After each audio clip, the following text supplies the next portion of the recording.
Well, hello and welcome to the eCommerce podcast with me, your host, Matt Edmondson, a show that is all about helping you deliver e-commerce wow. Now, I am excited as always with today's guest. I am chatting with the legend, Andy Hooper from Global E-Commerce Experts. We're going to get into conversations about basically how to do international expansion for your e-commerce business, because no man is an island and no e-commerce business should just be in its own country. Probably. And if you are looking for some international expansion, then do carry on listening, because this is a great conversation with Andy. But before I get into it, one of the things I love to do now, I've been doing this for a few weeks, is just giving a shout out to past guests and episodes that are related to the topic that we're talking about, which is how to make the most of your EU expansion strategy. So today, here are a couple of episodes that are worth listening to if you're new to the podcast and haven't heard them yet already. The first one is Jesse Rags. Should you sell on multiple online marketplaces? And for the keen-eared amongst you, you will know that's quite a recent episode. Oh, yes. So you may well have heard that one. But have you heard how the perfect warehouse could save you time and money and make your life easier? My interview with Justin Smith. That one is definitely also worth checking out. The man, I've never met anyone with as much knowledge on how to set up a warehouse and sort of as this guy. So do check out my conversation with Justin. Now, this episode is brought to you by the e-commerce cohort, which helps you deliver e-commerce wow to your customers.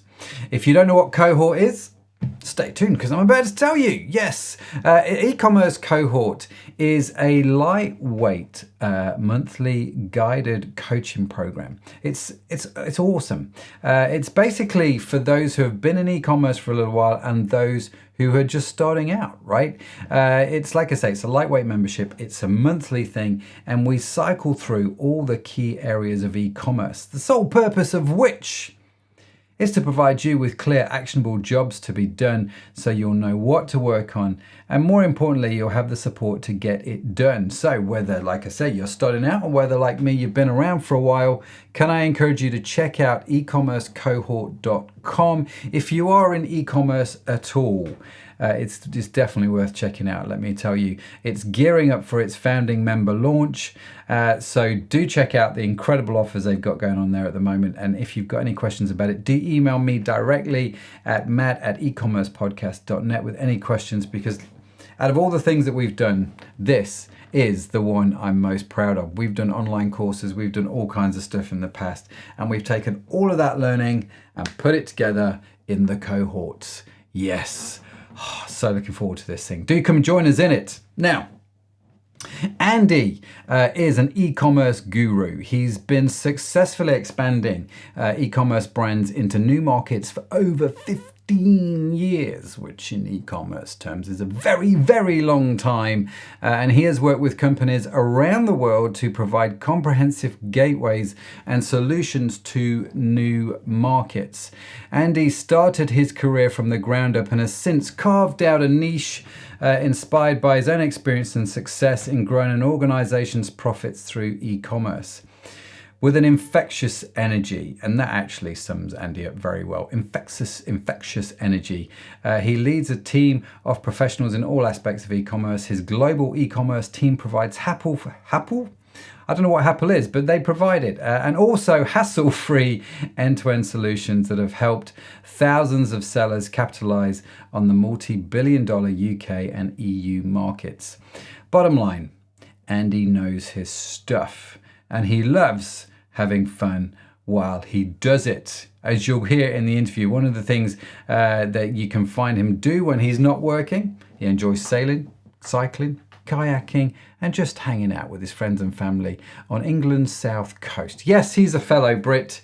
Yes, you're going to want to grab your notebooks and pens because here's my conversation with Andy. Andy, thanks for joining me here on the e-commerce podcast. And you have a quintessentially English accent. So you are, in fact, in England, I assume.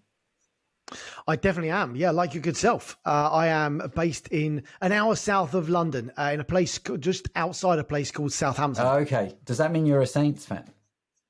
No, I'm not. No, I'm an Arsenal fan because I grew up North London. Okay. So that's where, my loyalties lie. Although, to be quite honest, I don't follow it anywhere near as much as I used to. Sort of giving up the ghost. Is that see, I'm in Liverpool, right? And I appreciate this is an e-commerce podcast, and we will start talking about e-commerce. It's not a football podcast. But I'm in Liverpool, and I came to Liverpool. Not many people know this, actually. I came to Liverpool in 1992, 30 years ago. And the reason I moved here for the university, the reason I chose the university was because I was a big Liverpool Football Club fan. Always have been my whole life. And I just wanted to be closer to Anfield. And so, it's fascinating, isn't it? How sort of football impacts your life at certain points. And then there's periods where you don't talk about it or think about it for a little while. And obviously being a Liverpool fan in the modern era, I am talking about it a lot because it's the first chance I've had to do that for a while. Yeah, I bet. Well, I mean, I remember when I was a kid, they were sort of, it was them and Spurs at the time that were really sort of leading. Then obviously it all changes over and it all goes through periods, doesn't it? Like, it'll change again soon. Sorry. Don't say that. Sorry. So, e-commerce. Now, Andy, I said in the intro that what you do is successfully expand brands into Europe. That's what your specialty is. You kind of help people get set up into Europe, right? Exactly. How did you get started in this whole thing? So I laugh, and I'm sorry to anyone listening why I laugh, because like most business owners, I think the buzzword's entrepreneurs, but like most business owners, we all have a varied path into things in most cases. Yeah. So the short answer is I had a job. And I loved doing what I was doing. My job was to get more people into sailing. My job was to talk to people about sailing all day. Oh, wow. Like, how difficult can that be? Right? It was just epic. Yeah. Loved it.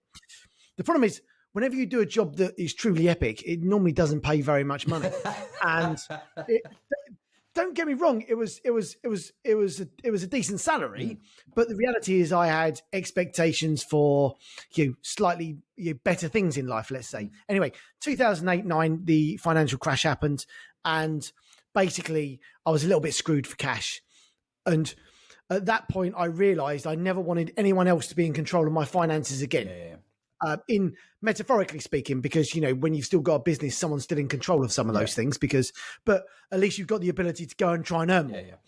So that was really the catalyst. And then from there, I did a whole host of things. So we looked after dogs when people went on holiday. We flipped things on eBay. We sold stuff on Amazon. We went to car boot sales. I did wedding photography, and the list goes on and on and on. I'm loving it. Yeah. So when I got to 2014, 2012 was the Olympic Games in London. And at that point, I set myself a goal that within the next 2 years, I would leave employment and set up on my own. Okay. So I basically started saving the cash to set up a business so that I could pay for my current then salary for the first year without working. Okay. So that's what happened. I actually left at the beginning of 2015 because circumstances just led to that. So I had a year of salary in the bank, so to speak. And I was like, right, I've got to make this work. The reality is I probably needed a bit more than a year's salary because I hadn't really factored in for advertising and funding. But anyway, long story short is I made it work and here we are now. But how I got into e-commerce, into this role specifically, was that I was doing some consultancy and doing some management consultancy in the end because I was trying to earn a bit more cash. And I was doing some work. I was still selling stuff on Amazon.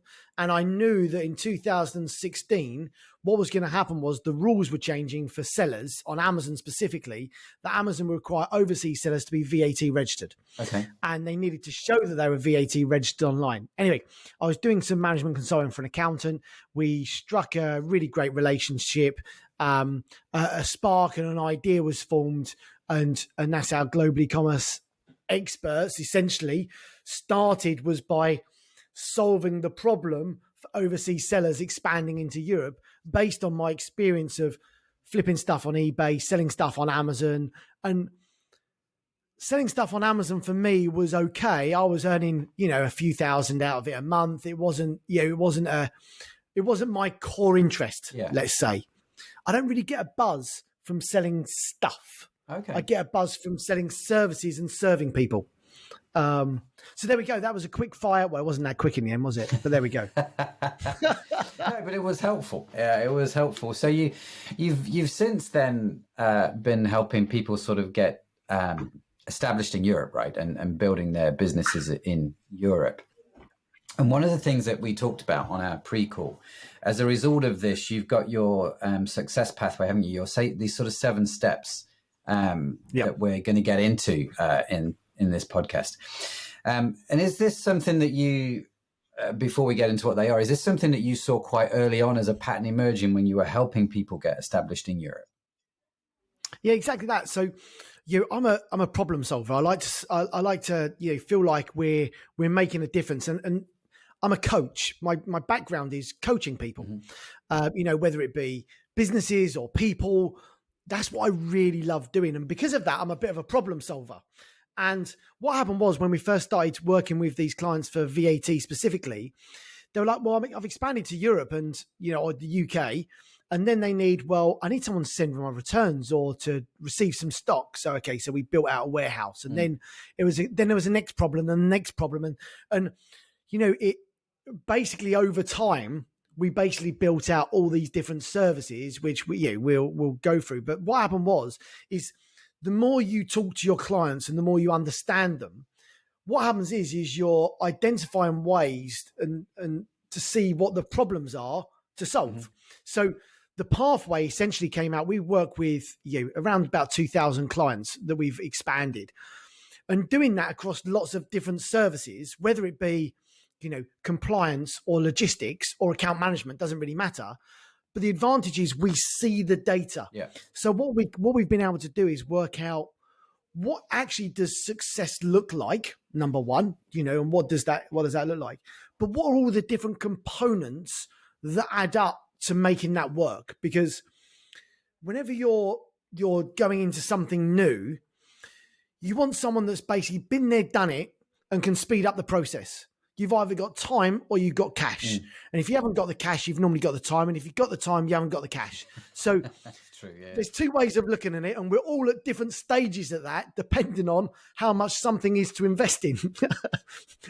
So there's always a balance. So that's really how we came up with this pathway, was looking at what our successful clients were doing, looking at what the data was telling us, and looking at what the metrics were saying was, okay, how does this work? Would this make sense? Okay. And let's bridge that gap to make it easy. Yeah, that's interesting. I like what you said there, although it's not related to the topic necessarily at hand, how you would talk to your customers and listen to them and you would find problems to solve. And the more you talk to the customers, the more you understood what those problems were, and you could then increase your service range and offer services to them. I think this is such a fundamental principle of business that we've almost forgotten it in the world of e-commerce, because you never have to talk to your customers. You just whack stuff on a website and away you go. And I think actually, if you're going to, my experience here is, if you want to be successful in the long term, if you want longevity in e-commerce, you've got to do some of these old-fashioned, I call them old-fashioned, do you know what I mean? But these sort of old-fashioned business principles, ideas where you go, actually, no, I need to talk to my customers. I need to do a bit of research here and find out how else I can help them, because you never know where that's going to lead, right? No, and so we basically had one question we asked everyone to talk to, because we're we supply services. So, it's not like a product to a degree. That's a slightly different model, isn't it? But from a service point of view, I wanted us to always be in contact with our clients, and I asked them to ask the team to always just ask one question: how's your expansion going?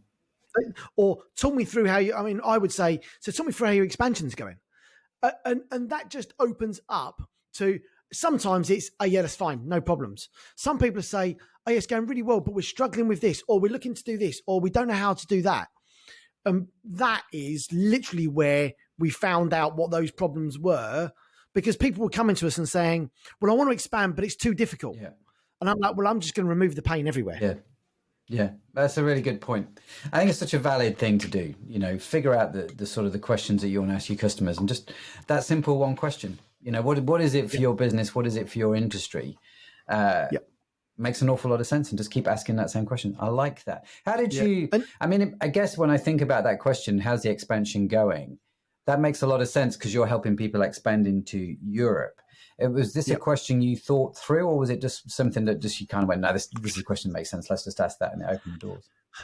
I can't remember, in all honesty. I think because, at the beginning, anyone who's got a business will understand, you at the beginning, you're doing everything. And then slowly, as you take on people, you're moving away from certain bits in different ways. And for me, the focus on the customer is the critical part. We want to successfully expand clients. Well, the only way we can do that is by understanding what the success looks like. I don't know whether it was something that I kept on saying to people, tell me for how your expansion's going. And I think just the conversation just kept on having. I don't think it was, well, what question can we ask our clients? And I think, we all go through these, well, let's do our business plan. Let's do the strategy. What strategic questions should we ask? I think some of the best things happen not by strategically thinking, but by just it happening. Yeah. And sometimes I think you modify that.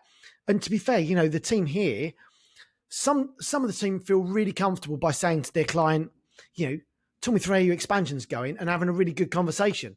Some of them, especially our data analysts that do VAT, well, we've employed them because they're epic at doing VAT, right? We've employed them because they're epic at data. We haven't employed them because they're epic of having conversations with clients on the phone. So some of them find it more difficult, in all honesty. But, I think it was an easy, you're talking to your client, just ask them how their expansion's going. That's just great service. Yeah. That's exactly it, right? And I like what you said. What does success look like? What does success look like for your customer?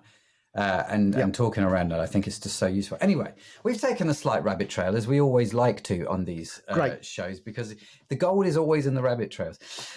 Yes. Let's get into your pathway. So the 7 basic steps, right? And I've got them here. I'm gonna read them out.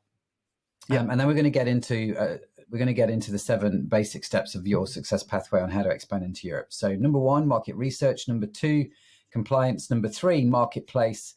Number 4 is 3PL. Number 5, promote products. Number 6, your website. And number 7, grow, right? Or growth, what you call growth. And so have I got that right, Andy? That's the main thing. Perfect.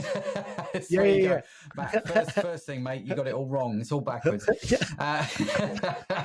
Test 1 complete. So we are going to get into that. But before we do, don't go anywhere, because we are just going to take a moment to hear from this week's show sponsors. Hey there, are you a business owner? Here at Aurion Digital, we know firsthand that running an e-commerce business can be really hard work. As the online space gets more competitive, it is becoming even more challenging to stay ahead of the curve. We totally get it. So we want to help you succeed by offering a wide range of services, from fulfillment, marketing, customer service, and even coaching and consulting, just so that you can do what matters most. Save yourself the time and the money and let us handle the day-to-day tasks. This way, you can run your business without having to worry about the boring stuff. So what do you say? Are we a good fit for each other? Come check us out at auriondigital.com and let us know what you think.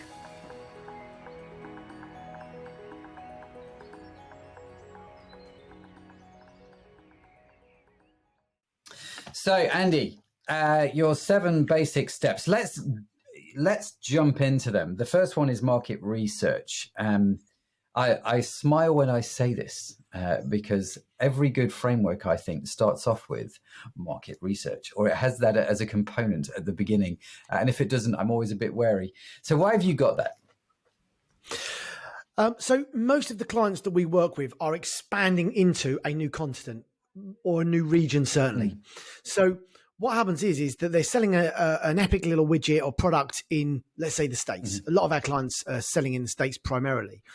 And they've got this product and they want to expand it into UK, Germany, France, Italy, Spain. The main core stays of the e-commerce landscape in Europe, right?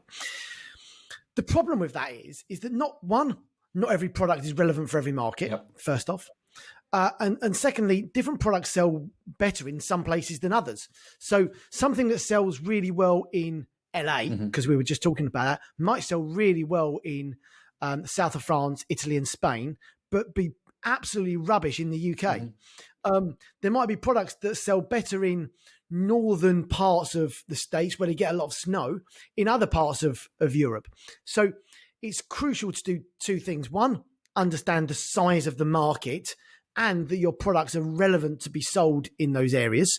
And what returns could you expect based on your current market share that you've currently got? So if you know you've got a 6% market share in the States, for example, well, what does that market share look like if it was in Europe?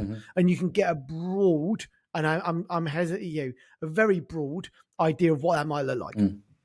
So the first thing is to do some form of feasibility study to make sure that the product can be sold. And there's a compliance piece in there as well, because are your products, and we're going to come on to compliance specifically next, but you do need to consider, is your product, can you sell animal fur, for example, is a great one. It can be sold in some parts of Europe and not in others. Like, it's a great point to pick that up at the market research at that stage. And then the second part of market research is product sourcing.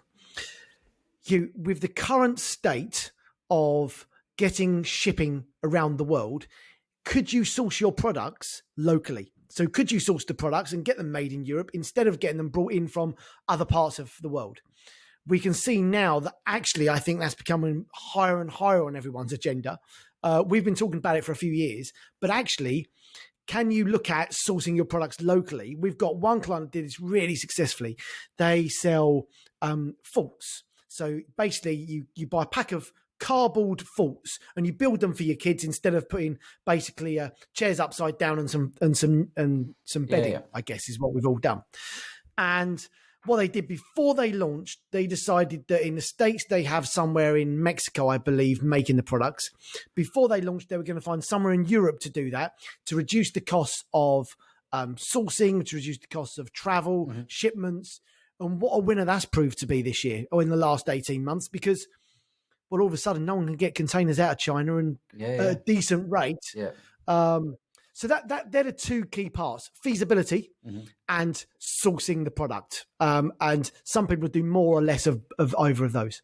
That's really interesting, I like that. I like that idea of can you get the product made or manufactured local to where you're shipping it? I think that's a really clever question. Principally because for me, it's just more of a sustainability thing. It's much more sustainable. Where do you go, Andy, to do market research? What sort of things do you think about? So things we're looking at is, if you've got a product that's coming in, I mean, you can normally get a pretty good idea with a gut feel based on what the product is. But really, people want data. So we use a whole load of different tools. Some of the tools that you'll know of, like things like Jungle Scout. Everyone's heard of Jungle Scout, Helium 10. We use software to help us. That's certainly the first place we go. We can get a broad understanding of market size in some of those softwares by utilizing different tools. And then so you can get an understanding of, is someone selling something similar and what does that market look like? If they're not selling that product, is that product because there's no market for the product or is it just a brand new innovative product? There's a bit of research to do in that. And then second thing is, what areas of Europe will they sell well in? So, will it sell well in the Nordics? Will it sell well in the hotter climes? Where in Europe will it actually work better? And then identify, actually, is there some different marketplaces that might work best? Because quite often, a lot of our clients sell on Amazon already, but quite often there's a whole load of other marketplaces that they should be selling on outside of that. But there's a process to do that, and we'll get all that onto that marketplace launch. But it's identifying, would a product sell? Is there other people selling similar to that? What's a good price point for this product? And what sort of returns could they possibly get? So, it's basically using different pieces of software and intelligence from the data we've already got because we can put into our software that internally we've basically got, essentially you could call it a massive spreadsheet that has got different sort of products in, and we can identify a similar sort of product and what sort of routes that's taken. Then we can look at what that looks like. We've taken out all the client data, so it's not, there's no GDPR or any issues like that. So we can then look at and say, well, how quickly did this product scale? The problem with that is everyone puts different budgets behind things. So it's really hard to actually look at that and go, oh, well, this one didn't sell very well. Well, that's because they didn't put any budget behind it. Or they didn't have any stock for 6 months, or, Anyway, there we go. No, it's all useful questions to ask yourself. Very useful questions. So that's stage one, right, is market research. Step two is compliance. And the thing that you said in our pre-call about compliance, which I'm keen to get into, compliance is the piece that no one wants to talk about and no one wants to pay for. But the reality of it is everybody needs it, right? And so, and compliance just isn't sexy, is probably how I would phrase that. So why is compliance in, I know why compliance is in here, but, just give us a brief on compliance. So there's two areas to compliance. First of all, there's the product, and secondly, there's the business. So first of all, you want to get the product compliant. So if you're expanding the product from another region, again, let's take the States or Australia or Canada or Asia or wherever else that might be, the product has been designed for that market. So the regulations in that market are different to the regulations here in the UK or in the European Union. So the regulations could be slightly different. So when you're looking at the product of the client compliant, the product of, sorry, let me start that again. The compliance of the product, easy for me to say. There's three things you need to consider. The first thing is, what are the regulations the product falls under? So you need to identify what that regulation is. You then need to make sure that the product is compliant with that regulation and has the relevant certificates to make sure that it says so. And then thirdly, that the label on the product is compliant with the regulations also. So, and to be honest, this pathway could be done in any, they're the three things you need to identify, whether you're going into the UK, Europe, US, Asia, India, Australia, wherever. It's the same three things you need to identify. And they're the things you need to identify in that compliance piece. And no one wants to go through that process because it's like, well, I've already got the product, just send it over, it'll be fine. The problem with that is that the regulators are putting more and more emphasis on the marketplaces to make sure that's correct. So what happens is you might send the product in, but if it doesn't get held up at customs, which it could do, it's most likely to get pulled up on a marketplace at some point. That doesn't mean to say that you won't be able to send it in and start selling it.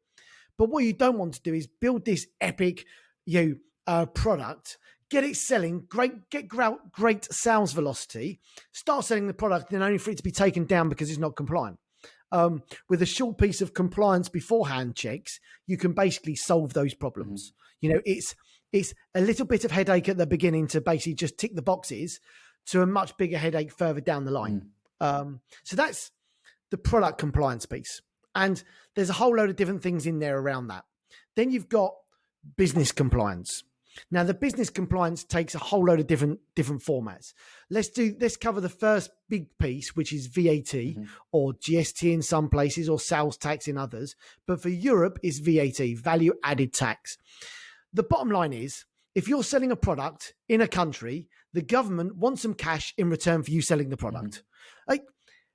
Let's be reasonable about this. If you're selling something in someone's region, give them a little bit of cash for doing that. That really is the bottom line.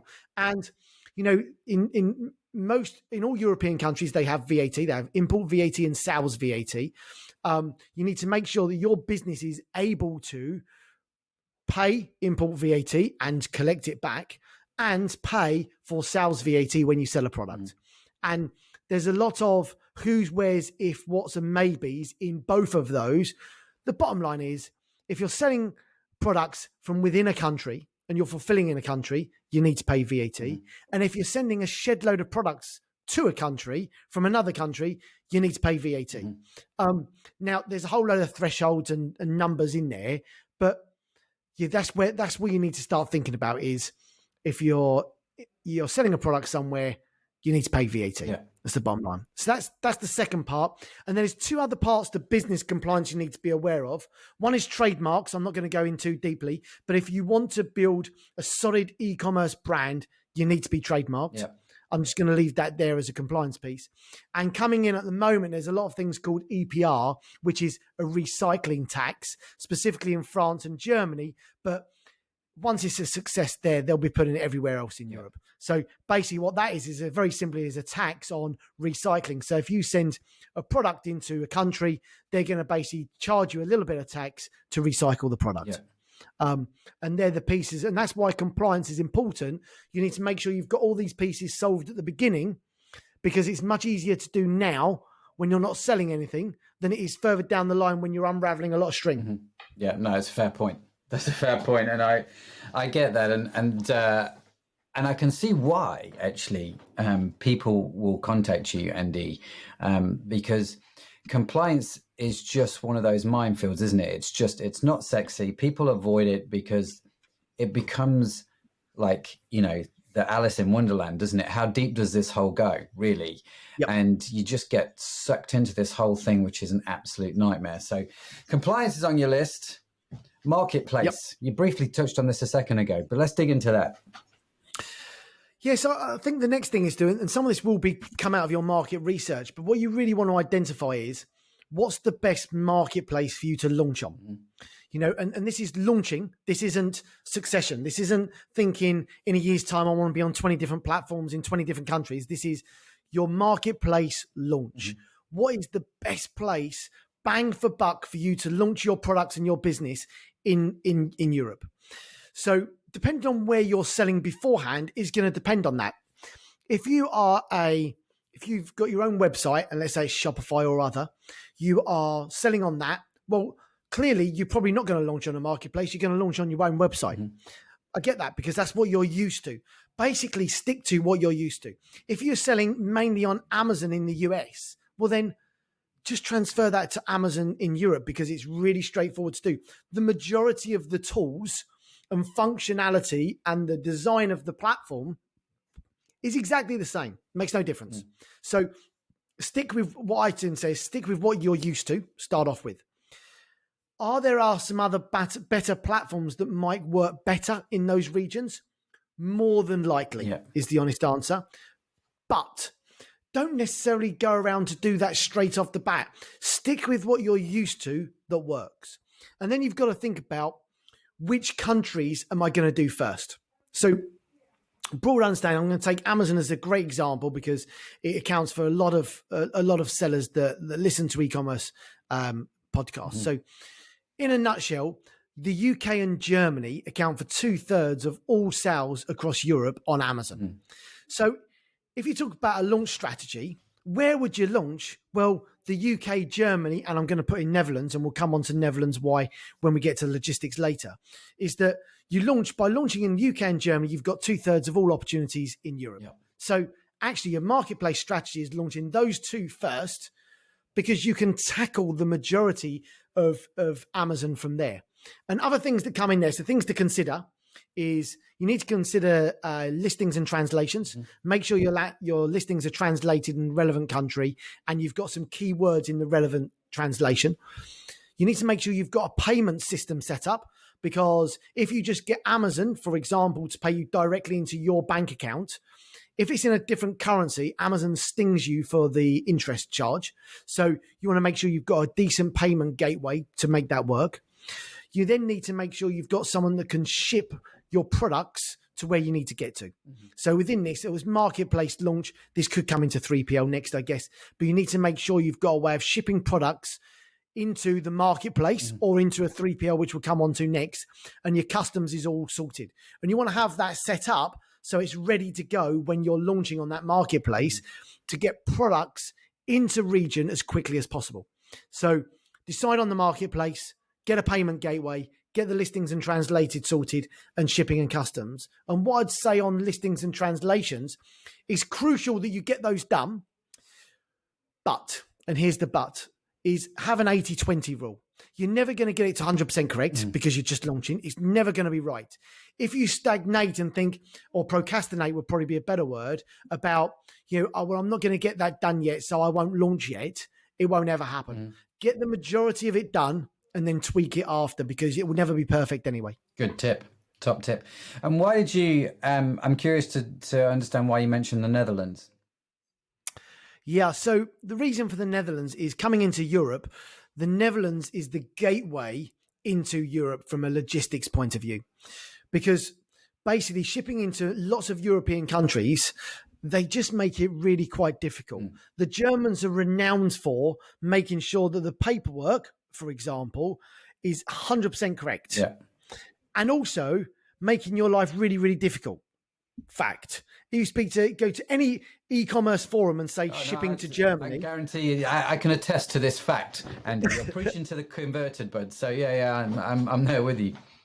So as well as the Dutch are more like, come on in, guys, let's have some fun. Yeah. And that's why we have a warehouse in the Netherlands for that very reason, because it's a gateway in, and you can ship to all over Europe from the Netherlands. No problems, relatively straightforward and easy. You can even use something called limited fiscal representation going through the Netherlands into Germany, so you don't even need to be VAT registered in Germany. In Netherlands to get to Germany. So you can ship your products, let's say from the UK, through the Netherlands into Germany, but because the end destination is Germany, you can use something called limited fiscal representation, which means you don't need to be VAT registered there. It's an easy fix if you want to do it on the odd occasion. It's not a solution if you want to ship lots of products, but it does help to unlock an initial transaction, for example. Okay. Top tips there. Okay. So 3PL, what do you mean by 3PL? So you need to have a third-party logistics operation in some form near to or in the region that you want to sell. So if you're in the UK, you need some form of operation that can store your goods, fulfill your goods, rework your goods, or do returns. Exactly the same in Europe. And the reason for that is that, one, getting stock in through the logistics network is really, really tough. So getting stock out of China is difficult. So you need to make sure you've got buffer stock in region. Now, whether that be your garage or somebody else's warehouse doesn't really matter, but you need to have the ability to fulfill to top up, so you don't run out of stock, an operation that, can solve those problems. Now, when you are not in that region, it makes it really difficult to do that. So you need to have some form of third-party logistics that can help prove or solve those issues.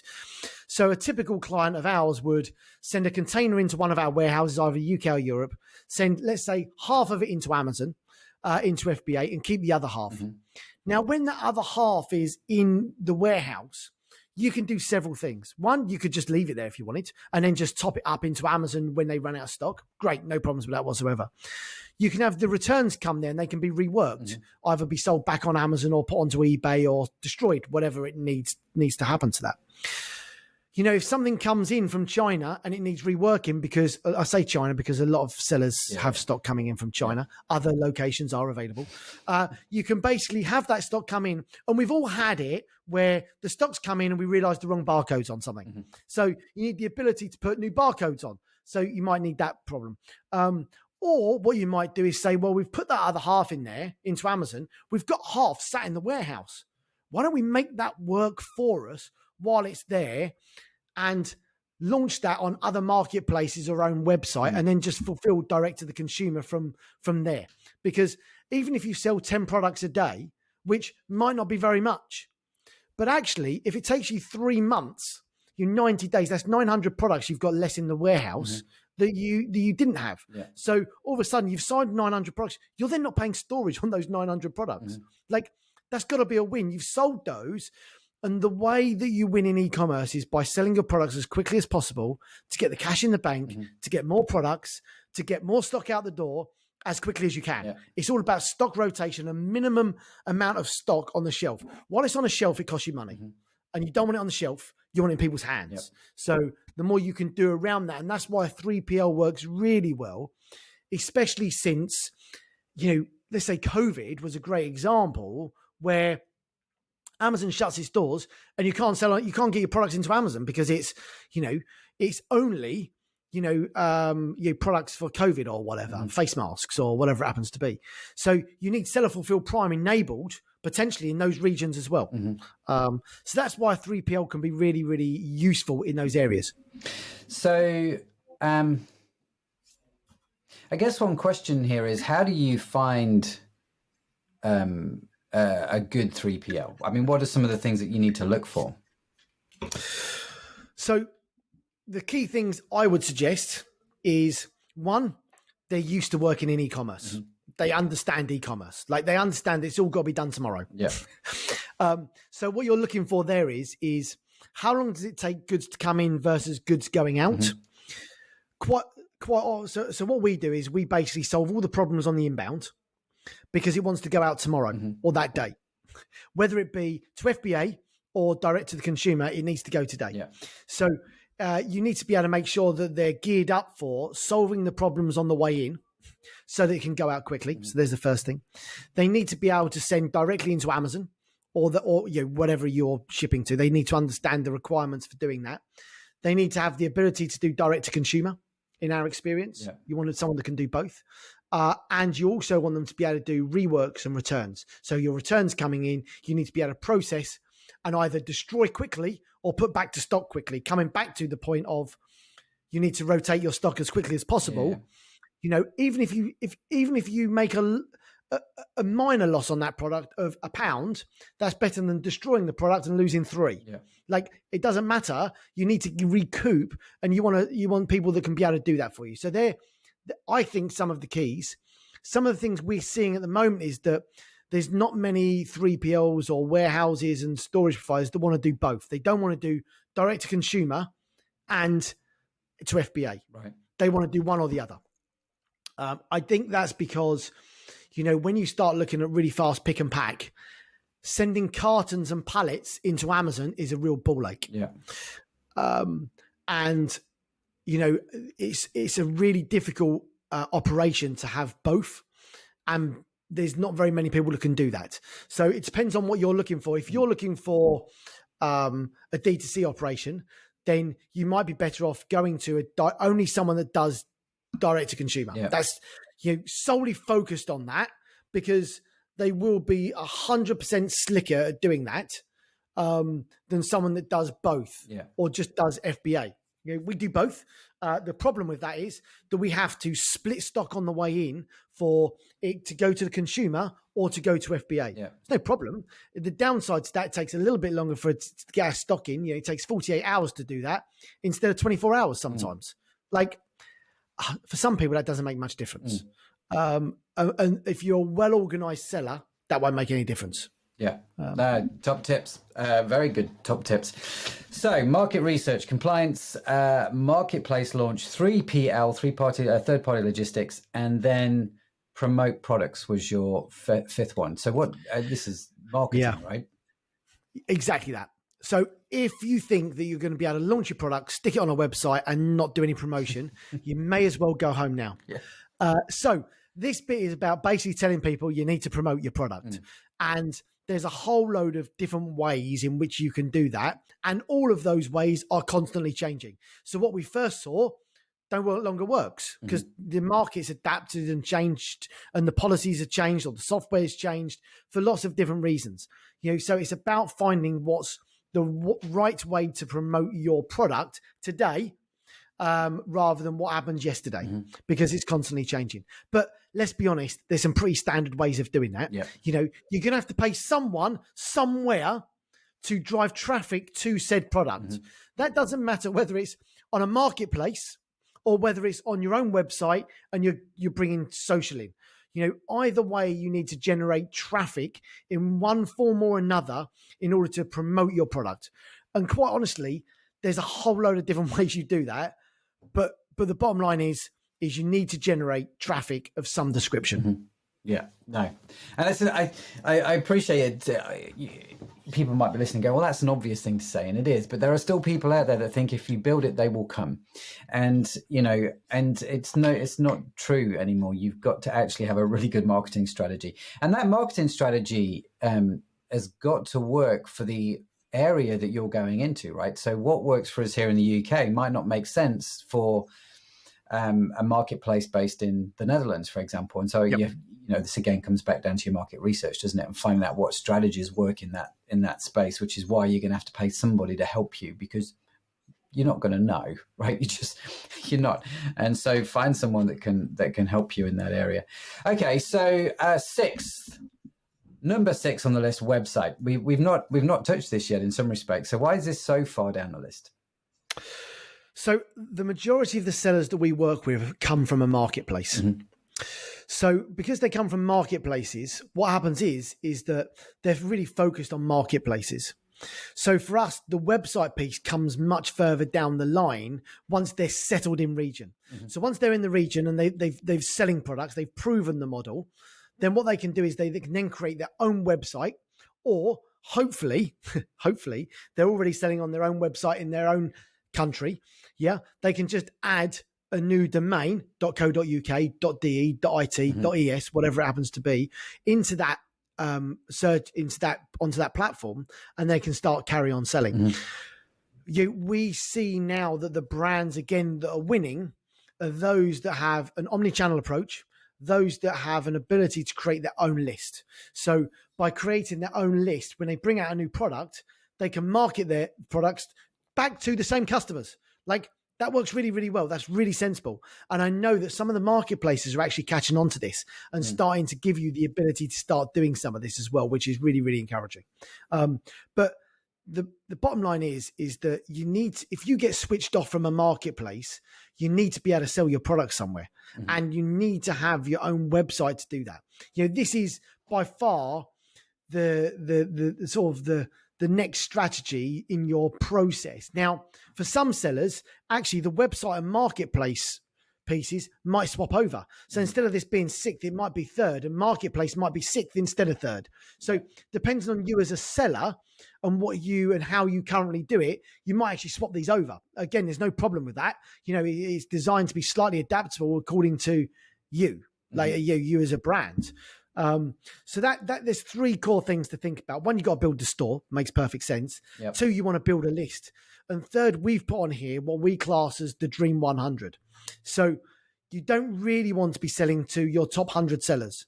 What you want to do is create top 100 influencers, for example, who are already in contact with 100 clients each. So 100 times 100 is a lot better than just 100. Yeah. Like, you've got to have the ability to adapt that and adapt differently. So don't think, well, I'll build a website and I'll just sell to people individually. No.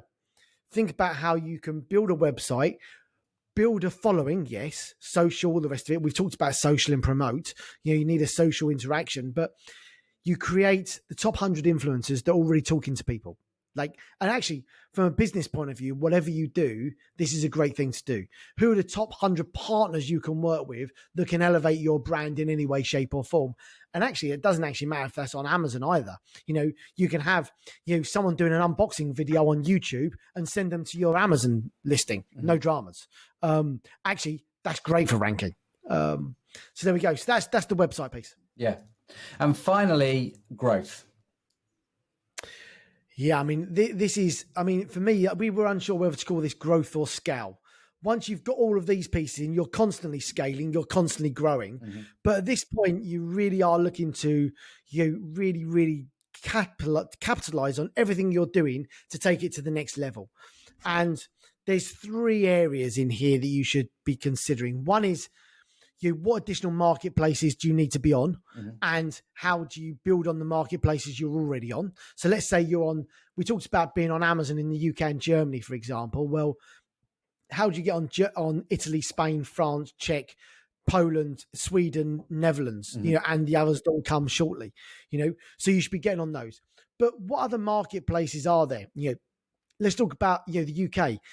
eBay, really straightforward and easy. OnBuy, straightforward and easy. Frugo, straightforward and easy. And a whole load of others that could be put into contention. Etsy, Wayfair, there are ones in there that you could easily work with. Mm-hmm. We've just Wish has had a massive transformation over the last 6 months and could be an amazing opportunity for a lot of sellers.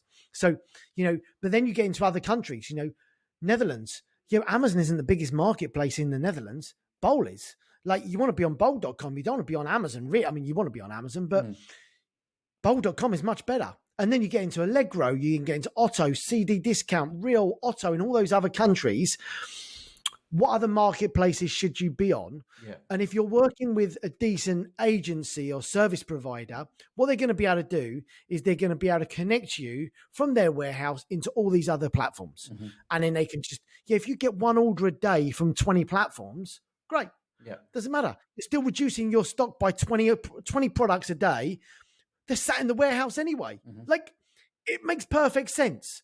So that's the first thing, is to adapt and evolve into further marketplaces. The next one is by getting into retail. Mm-hmm. What retail can you get into? Can you work with distributors that can help get your products into Boots or department stores or other local shops?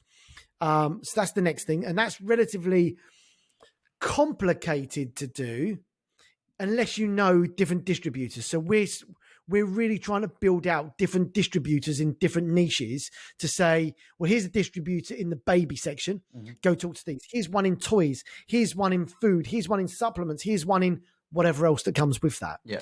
Because if we can help focus you into those, that really, really works. Mm-hmm. And then the last thing, because it's really popular right now, is exit. Like, how do you exit your brand, mm-hmm. and what does that look like? And I'm not going to go into that because there's 1,000,001 people talking about it right now.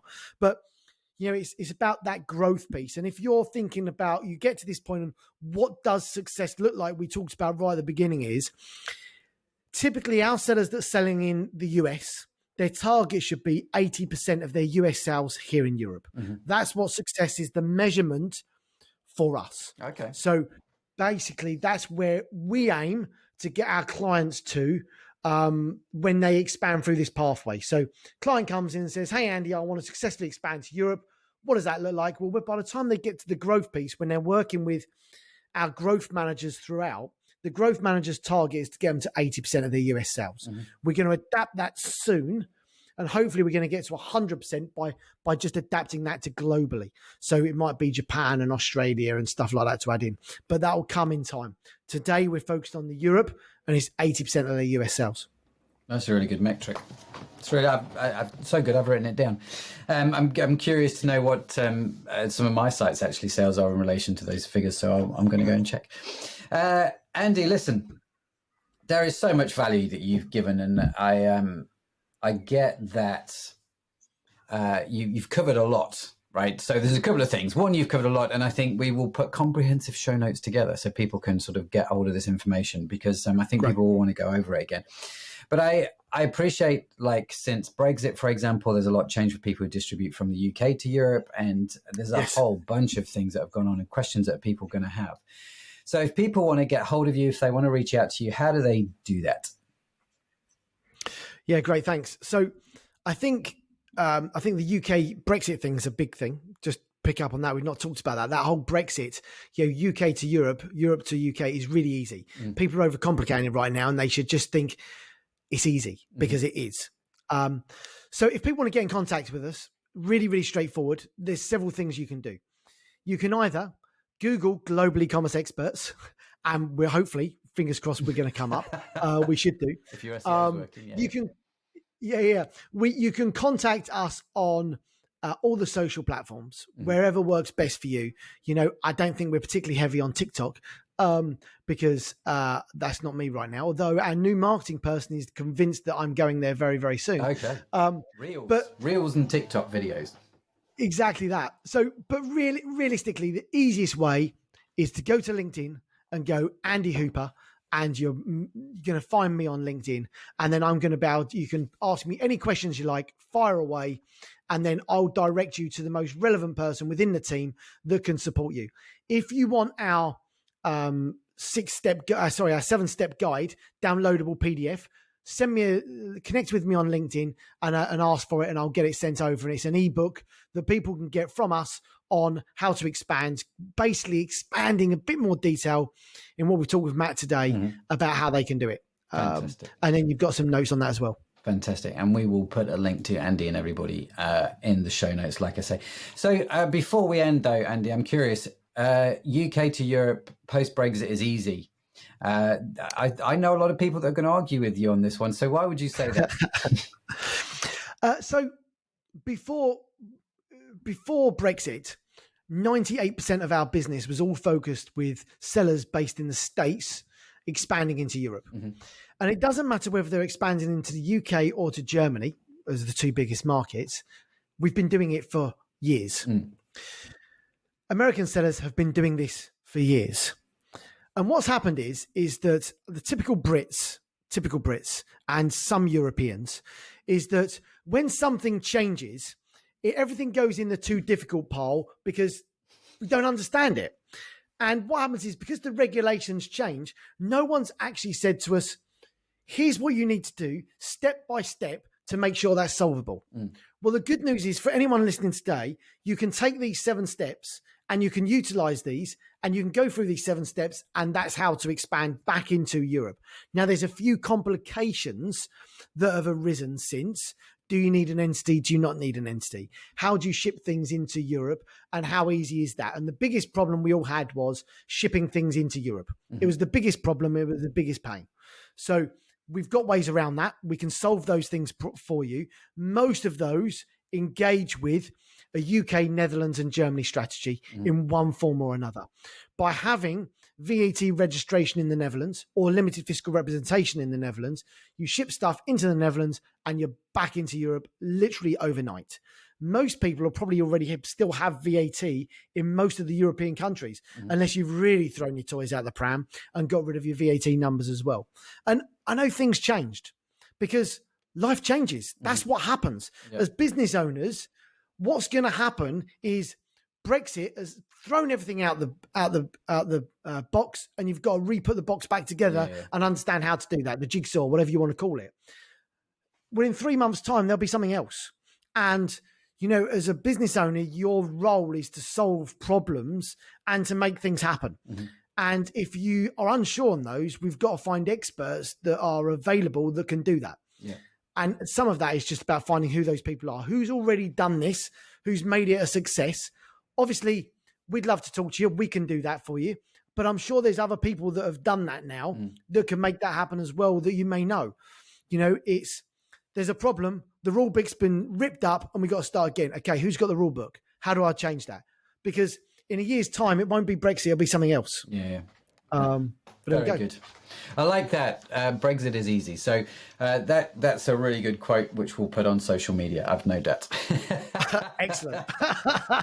Andy, listen, thank you so much for your time, bud. It's been an absolute treat and privilege to converse with you, good self. I've got lots of notes. I've enjoyed it. So yeah, brilliant. Thank you. Matt, thanks very much for your time. Much appreciated. So there you have it. Another fantastic conversation. And again, huge thanks to Andy for joining me on the podcast today. Now, don't forget, if you're new to the show, you can check out our complete back catalogue over on our newly revamped website, which you can reach at ecommercepodcast.net. Don't forget to subscribe wherever you get your podcast from, because as always, we've got some more great content lined up and I don't want you to miss any of it. No, I don't. More great people like Andy are coming very, very soon. So do subscribe to the show. Thanks for listening. And in case no one has told you today, you, my friend, are awesome.